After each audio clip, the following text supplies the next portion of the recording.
Biara kwaba attention TV so mama nim say attention TV dey nsema agitene ne ewe ye man money aman foforo so no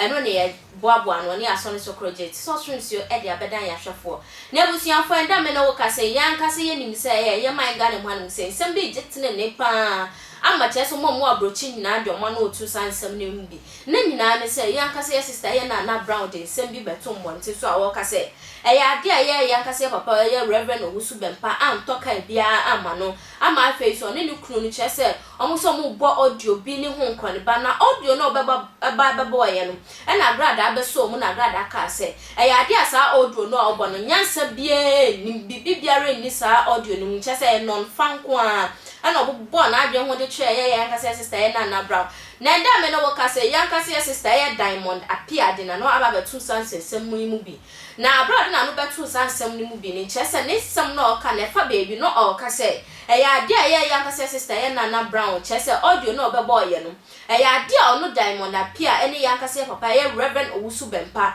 abro mudi nkomo no awchire no kwan ofa so talk ka no ema eya yan kase sister ye na brown a ende no na brown no ne saka audio no chese eya ono Diamond Appiah na record ye e no de send eya na brown na brown and then no use sa audio no against eya papa no na chira chese nyanse bi eni wan kasa na wugu ho eni ase na o kan sam so since ono akasa na sister pa chese from my inform ntimpa eni eya na brown na chese na brown disania mo ho nsem no wagu neni ase ye pa because am pen prebre no na eya friend no na kasa no ka chese mimi abade a wo ye ye nwe jai no akasa oh me jai minye biom minye say but obed dane no ho no aye na dankwa da dre no asan so aba betena ho no aso camera si ni so na dia obed kasa bebre sa no wagu neni ase papa na me say yes sister ye Diamond Appiah e ka ne sam no tum sa sam na ha ne ye pa na o keka nsem bebre na de film ama ekema akọ yes enyem na meka obi nsi trodo mfe matoa ebusuafo yenko ne yenko tie eye yankase sister ye Diamond Appiah ne nu nsem ne bi enfembra Nana cry madam for Nana ye minia because minim Nana for achepa over 10 years kwana yesusane I Africa times atamka na ni kunu Nana kro onyanhia no but se wonua so jimia ontimi nye enhwe han se onko so enjimi it is getting too much, it is going too far. Enough is enough minia, enough is enough. Na mo be bisa se aden oni papa Bempah entokwa starti mene na ankase ntu ni fo ana minuanom me frɛ minui ene ni kasa several times etu ni fo woni ni kasa oseses mejai minye biem me ma live biem minye se biem but adebeche no meti no asan be live edi nkwasi asembio obi a waye mo papa say na I am a living witness o min wuye me ye wunua as I said, and I know you more than anybody on Facebook. I know you more than anybody or follow on Facebook. To the extent say you will drag me into it, into your lies. Say obeboard you. What do you know papa Bempah na ka say me recording na me fama mo. Uriye o live na me fama. Anybody can call papa and find out. Papa ne catch him say recording that was not even the first time. There were 3 consecutive times or can say no say mame recording afa say nebu akwa me record because me say papa na kuma kosorodo ebu ansem a o can me say nsem we dey too much into me recording fan send o but uye wo live ni we na me frewa na ma catch us na papa san frame me ni buafu ade na mo ye ni munjai ni nyina wo mfi me na wato wonsu na ebu akofa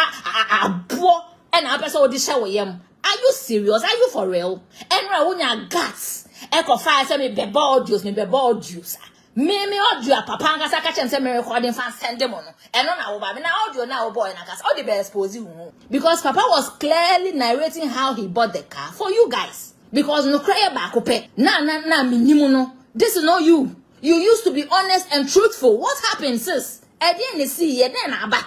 Why are you trying so hard to please complete strangers? Why? I am very disappointed and shocked to the extent say, Papa, mo ho here brem, agrada aje car so the nkrama ye gumu mo social media. No show about time wa wo fofra wo bada wo boso wa o high o tete na wa someone say akoto kama wa uti social media di papa ya tema wo call us di na Naana shebibi ye na de wo ye no enwie wuye. And you know what I'm saying. Me can't HLY is A, me can't B is B. Because you know the sort of person I am. You know me more than all those people on this app. Naana de wo ye ni enwie wuye. Into the earlier you stop that nonsense, the better. Because enough is enough. Now Facebook for anyone who see audio be a na papa church and say, but papa you be a nibufu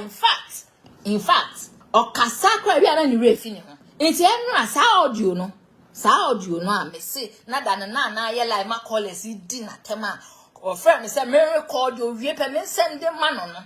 Ema ebi kura ke kan ho ebi ana ka yom so omo fa ka na mra ni ade nya menim se o mebo ni nyina because me enu ma program ni nyina because na makoma ba pa na ka wo tu sika ato no obi ntimi mfra o se fa ka ni bra o obi ntimi mfra o se fa ka ni bra o it is a shallow minds no omo follow blindly na san kwasialize no omo buy into it no I don't even get it aside ka ne kra na papa boa wo ne wunua manase o wo de can you cry shoot to nchen before papa cry beto ka ya mamu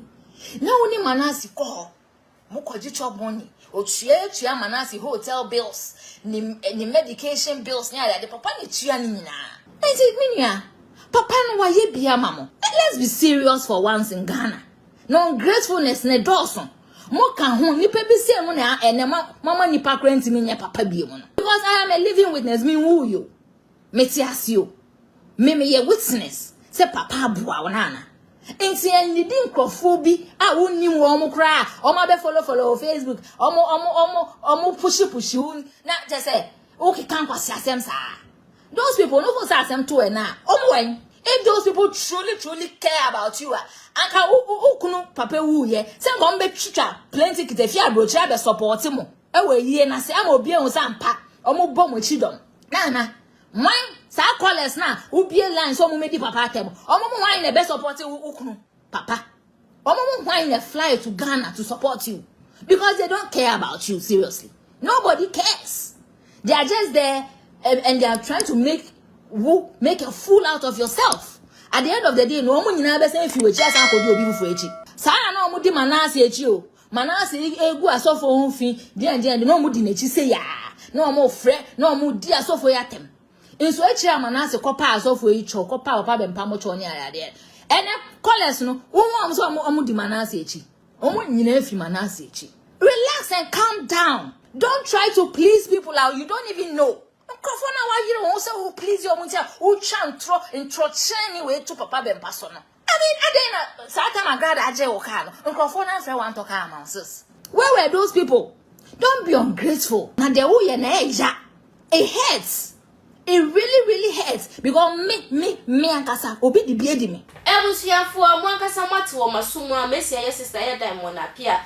bie nsem a oka na nsem de afa eye ya ankasa ye sister eye Naana Brown nsem bi oba bounty so be kan ye ne nyoma bi a oye ne ho nkroni ba na Ghana for comments dodo na omodi abia na bi mo kasa ya de mutumu se ya ankasa ye sister ye Naana Brown na mo hoyi oye drugs ye pan because otumi te camera ni ma bon na asa o dase ne ni aye sign ne ho nkroni ba etini enja eye Naana Brown na ne nsem obeka nyina yetumu nte ayo ba jonki no oye sa de ni nti enja no Ghana for mo de asembe hye ohime chan no mesra mo ada ebusuafo ma mfensi a anya sa me to aso ansem o maka dodo na wan hwe pa de na ba ba cheme na butru bi e be pom wa hanu se me wonya de o ma no na e de ba me wonya de eti bo mo de so be di channel no ho adanse e de atra afoforo no wa subscribe wa like no wa comment wa video sini nyina eso Attention TV wo hia me e wa abonti a pa me samra ne na from me ohema echa